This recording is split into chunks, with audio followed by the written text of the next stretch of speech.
We have a brief special word tonight about a very special man whose story you should know about, in part because his story will be told for generations to come.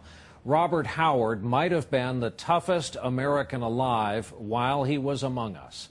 Bob was the only man ever to be nominated for the Medal of Honor 3 times for 3 separate acts of staggering heroism in combat. But you can only receive 1 Medal of Honor per lifetime, and so that's what he got in 1971 from President Nixon. That's not all he got, though. He received 8 Purple Hearts, 8 of them. There were Silver Stars, 4 Bronze Stars, 2 Distinguished Service Crosses. It's believed Bob Howard was the most heavily decorated American veteran of the modern era, period.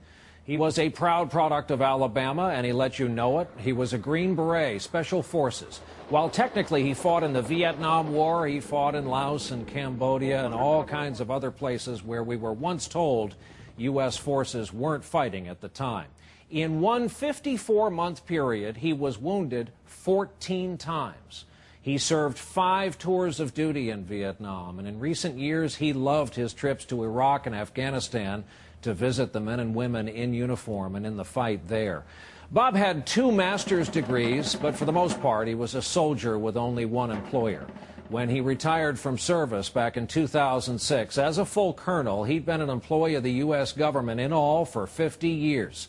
That old expression, they don't make them like him anymore, well, they don't. Bob Howard died today. He was 70 years old. Cancer did what the enemy never could do. It got him and brought him down. He leaves behind 3 children, several grandchildren, a lot of us who were proud to be his friend. In addition, Bob Howard leaves behind a grateful nation.